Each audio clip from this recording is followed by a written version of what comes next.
the Champions League dream might be fading a bit. I said, them twats will equalise. Nah, not at 3-1. Bump. Yeah, the entertainers. Sunderland. You had him there. He was. He has these mistakes in them. I've been saying Haaland has never got a kick against Mukiele or Ballard. Yeah, despite them having a pretty average season, it's been like a strong finish. It's been a strong finish to the season for Villa. So I thought it's only fair that we start with the top North East club for our reviews this week. So we'll start with Sunderland. Dan, obviously you're the Sunderland fan, so give us a bit of a breakdown on the game. What you thought? Did you think you were out of it at 3-1? Or it looked like we're out of it 3-1. We did well to come back from the initial goal. We conceded in the first 2 minutes of the game, in case you went away. So weren't the other one like straight after half time? It was as well. Yeah. So both halves came out badly for. Showed good heart after the first goal to get back into it. Pretty much we were on top for the next 15 minutes until we scored or whatever after the first goal. Yeah. Villa got back in front, made it 3-1 after half time, and then to be honest, for most of the second half, Villa battered her. Really? Yeah, they could have easily had several more. Watkins tortured 09 for most of the game. Yeah. And then this goal that Hume scored 5 minutes from the end came out of nowhere. That was a good goal, wasn't it? It was, put in, aye. And then pretty much immediately Isidore scored. It was like they took kick-off, Sancho got tackled trying to dribble past loads of people. Did, yeah. Someone put a through ball straight through, and then Isidore was in, weren't it? Yeah, straight through, aye. Yeah, it was a great finish by Isidore, and then, of course, at that stage, it seemed like one of them mental games where just everything happens in the space of a couple of minutes. We were just saying that straight, like not long after that, was then the one-on-one situation, wasn't it? So, well, they scored those 2 goals, and that was the last 5 minutes of the game or something. Yeah. Mm-hmm. You text me saying 3-1, Sunderland. I said, them twats will equalise. Nah, not at 3-1. Then he messaged me saying, what did you say? And then he, went, and then he replied saying, oh, don't worry, Tammy Abraham scored. But I think it was like we were just like Diarra.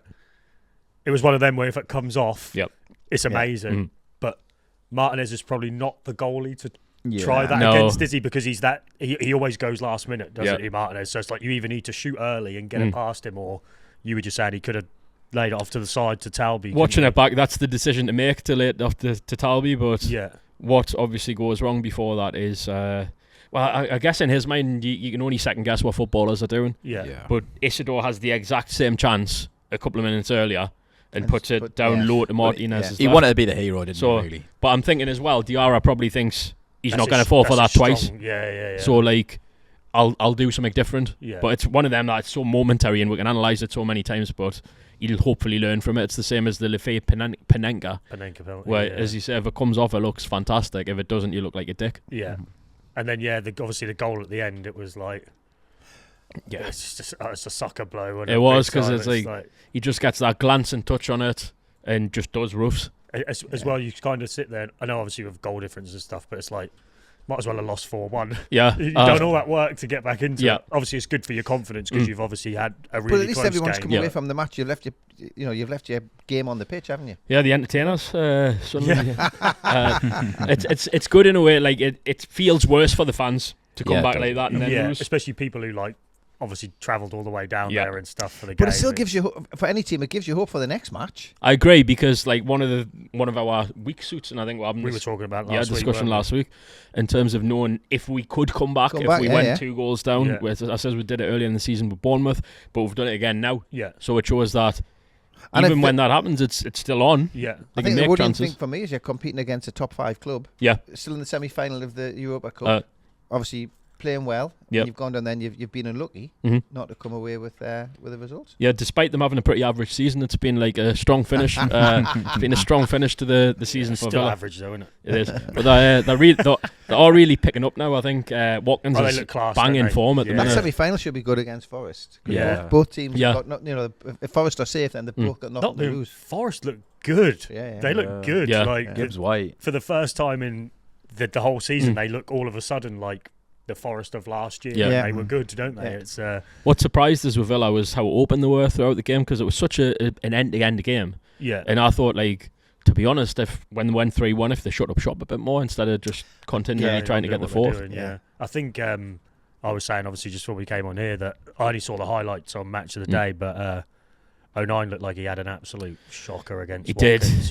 He had a mare. He was, as I was saying to you, that he has these mistakes in them. I've been saying, but in Newcastle he did that very early, and then the rest of the game he was safe as houses, absolutely solid. Is Ballard still out injured? He came back on in the second half, but unfortunately Alderete seems to be injured, so I think we've got a few more 09 starts to look forward to. But yeah, he just had one of them where he just.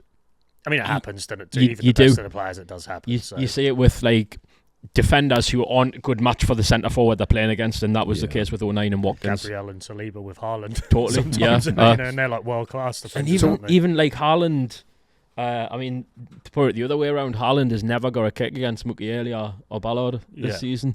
But yeah, 09 just couldn't cope with Watkins, and so it was European Championship hopes. European hopes. This time last week, you were in the seat, smiling away. El Confidanto still there? Yes, but how many points are you off it? The Champions League dream might be fading a bit, but I joke about that, right? But like, if we had won, we would have been sixth. No. Well, I think is it fourth? It's fourth on 55 points or something. It's something like that. The but top like, four are pretty much done. I think. Yeah. Well, currently Villa and Man United are in there with City and Arsenal, aren't they? And then I think, like we've said, Liverpool probably going to come fifth, aren't they? And I mean, Chelsea, I can see Chelsea. Well, they've got the rubber, they're green again, Liverpool. Scoring that last minute of the bloody derby. And Virgil again as well, like the last person I wanted to score. 100th minute, he scored him. Judas had him in his team. On the bench though. Comes on here, slags off. Bench boosted. Yeah, bench boosted. I couldn't put him in my starting lineup. So to get his points out to bench boost him. Yeah. I think for us as well, one of the really plus points is how well Chris Rigg's doing. Yeah, I was about to say his goal was class. Yeah, he scored a great goal. Who laid it off to him? Because that was such a nice touch in. Was it Diarra? Maybe, I don't know. I think it might have been. Diarra seemed to have a I think it might have been Lefebvre. It was one. It was. No, it wouldn't have been Lefebvre. Was on the other wing at the time. So yeah, it was probably Siddiqui. I think. Yeah, it was one of them two. Siddiqui's attacking play is really coming on now. And then when they were celebrating, everyone was bundling around Rig, and Siddiqui had the ball and was just smacking it off his head. Yeah. Loads of times I was like, Siddiqui's a class character. Has he not been given the opportunity because there's better players in front of him, and he's just been a squad? Or is that why he's got his opportunity now because of injuries, or has the manager just been sort of? They've been trying to find his position because last season he was. I mean, the last couple of years he scored some goals for you in the championship. Yeah, he was a central midfielder though, and when they've tried, obviously, like he's not on the level of Xhaka, Siddiqui, Lefebvre, Diarra, who are all ahead of him at the moment. They play a bit more further up front, have they? The right wing. He's been playing right wing for the last 3 or 4 games, and he seemed like a square peg in a round hole earlier this season, and he's very lightweight, as you've seen. He might fill out, but I don't know. Yeah. But he's only 19. He's 19, yeah.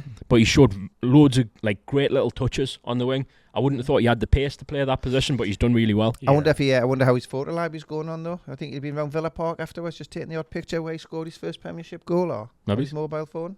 No, maybe not. I think we've said wing's been your. Like if I was at Sunderland and I played central midfield and I couldn't get in ahead of them players, I'd be like, I'm just going to convert to a winger. Yeah. That's where you're going to get your chances for Sunderland at the minute, isn't it? You know, and he's obviously took it with both hands now. So, yeah, I think I mean, Brighton.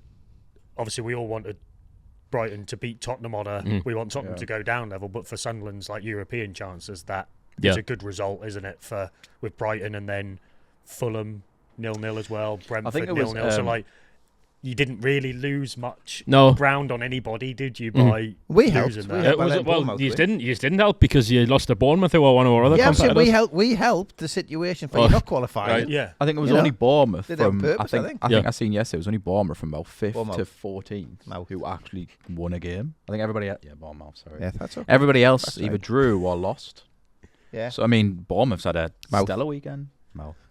They're going to end up. We're singing in the stands. I heard them. Oh, because they're going to say they'll end up in the Champions League or something. That manager's going to leave. It's interesting, isn't it? It's a waste of time, though, isn't it? Because they'll only take a dozen to Paris or wherever it is. Yeah. Well, I might just fucking go. Fuck it. I tell you, the way they play football, they're an entertaining watch. Yeah, got Truffert on the back of my shirt, so I'll be. I can't believe that, honestly. So yeah, I think. I mean, I'm like, who's suddenly got to play? We've got Forest at home on Friday night. It's a hard game. Oh, it's home. Yep. And that'll be a good. From a neutral point of view, that'll be a good game because again, your home form and Forest need those couple of points. Yeah. Because I didn't know they were playing Sunday because I like Forest to go on a little run before the semi-final against Villa. You know. Now you really want them. Now we really want them to go on. And then we've got Wolves away, I think. And we also have Man U at home, Chelsea at home. Chelsea last game. They're both like winnable games as well, though, aren't they? Really, I fancy us to beat Chelsea. I don't know about Man U, but I fancy us to beat Chelsea. You beat them early in the season, didn't you? Chelsea. You always do well against Man U. I don't know. We didn't earlier. I've sat with a couple of games with Sunderland fans watching Man U. Sunderland, you always seem to win 1-0 or something like that. Yeah, but Chelsea, I think it'll be Rosinia's last game, and I think we'll just put the Is that your last game of the season? Yeah, put the final nail in his coffin. Do you know if he's got his CV on LinkedIn updated or anything yet? Rosinia. Yeah, you've got Forest, Wolves, Man United, Everton, Chelsea.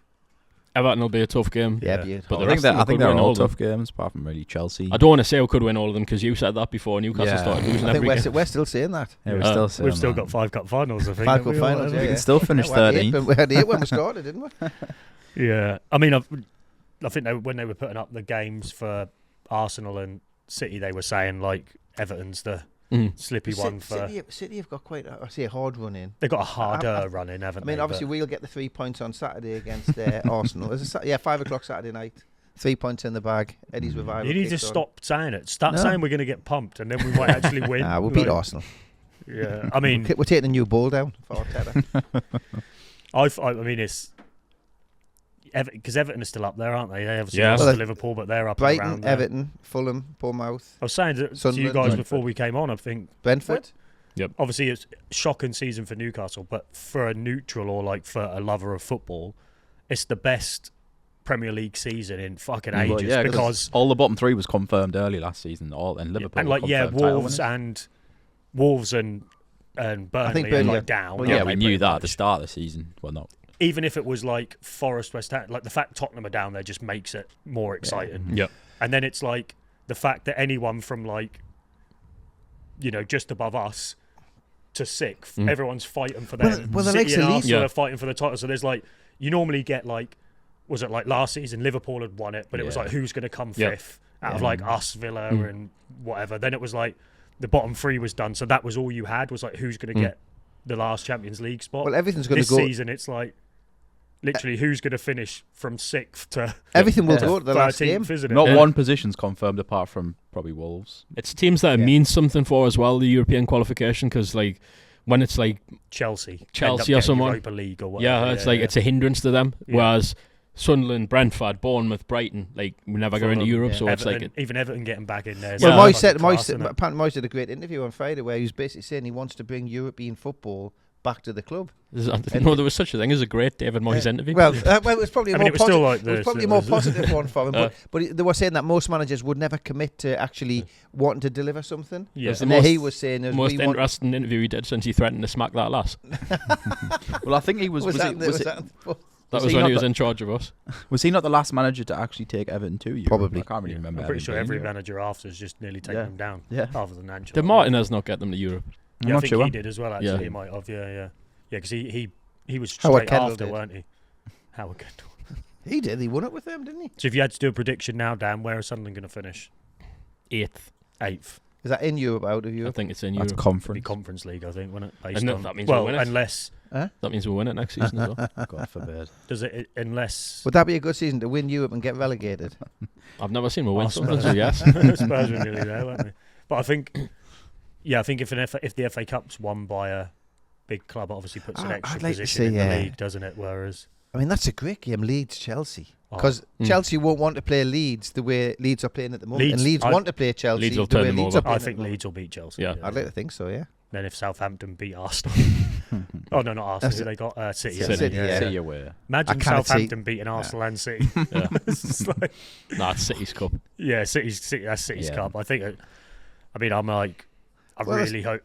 really hope City win the league now. They could do a treble. They could do a treble. Pep's got 1 year of his contract left, and they're saying he could walk. The people are saying that he could walk at the end of the season if he was to win the Premiership. Well, I think it was either way, wasn't it? It was if they won nothing, people were saying he was going to walk, and if they win everything, he might walk. A City fan yesterday on TalkSport was talking about the fact that he obviously wants them to win the treble, but he kind of doesn't because it's he thinks he'll go if they win the treble.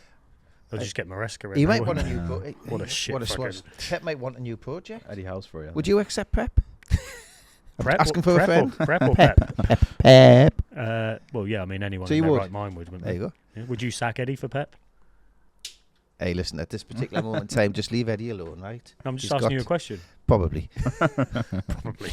Hey, I'll drive him wherever he wants to go if we're getting paid. There's loads of managers, though, at the end of the... There's loads. It's going to be a big merry-go-round, I think, isn't there? Like, I think but yeah, where there's normally one or two, I think there could be half a dozen. Pochettino will be available. He's not. I mean, because you've got obviously Palace, you've got Bournemouth, and then literally you've got potentially Newcastle. Is Silva leaving? Chelsea. Silva's contract's up as well, yeah. You've got Fulham, and then you've got Carrick. Rossini's going to go. Maybe Carrick. Maybe Pap. So there's 6 or 7 teams there. Lego Head might go as well if they don't win anything. They won't get rid of him, man. They have to if they win out. If they win, if they end up second, with nothing. This year, will it be the 3rd time in a row they've been second? 4th.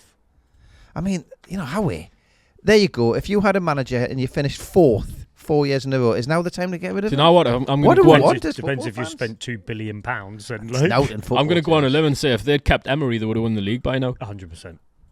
You didn't give them time. Do you see the celebration when they scored the 4th goal against you? I tried not to. It was a bit like the celebrations were class for like when you got to 3-3. It was like mental. Then when they scored, I think like you said, you got back into the game when Watkins went off, didn't you? And it was like he must have been watching that thinking. In the past, I wasn't that bothered about watching matches, but now, like you said before, because it's so entertaining, there's so much to play for. Because we're so boring. Yeah, probably, Josh. Yeah. Do you think Watkins gets back in the England squad now? He should do. Yeah, he should. I think he should have been anywhere. Right? Well, I think we were saying, and I think a lot of people have criticised that 35-man England squad, but what it did, and by certain players not being in there, like Watkins, etc., is it showed them players aren't good enough. So technically Tuchel on the back of this should go back to the players that he did the right thing by giving people a chance, because it shuts up a lot of us other football fans who say, Calvert-Lewin should definitely be in there, or such and such should definitely be in there, and then he's gone, I fucking showed you, and they shouldn't be. So, well, there was a great comment, and it was Jordan Henderson. Is Jordan Henderson so influential that we're going to win the World Cup? Or should he be taking someone like Gibbs White instead? Yeah, 100%. Jordan Henderson is not influential enough for us to win. In the dressing room, not necessarily. Yeah, but Jordan, they've taken him as a coach. Yeah, but he's been in the squad now since. Yeah, I think that's what we said earlier. From an England point of view, take him as a coach. Well, you do what they're doing with that Steele guy, and they're taking him as a goalkeeper. Did it with Tom Heaton as well. I'd give him Anthony Gordon's place. Probably he's better on the wing. I'd just go with one less player than take Anthony Gordon. Yeah, doesn't deserve it. Yeah, I hope he doesn't get taken, just to prove the point of the fact that how he'd bad injured, of a season he's had. If he doesn't, he'd be fine. If he knows there's reasons for not being selected, he'll have an injury. He's got a hip injury, hasn't he? Yeah. Yeah. To be fair, I thought he had a hair appointment. Probably. To be fair, if he doesn't get picked, he'll just be doing the ITV coverage. Oh no, that's Claire Baldwin. Yeah. All right.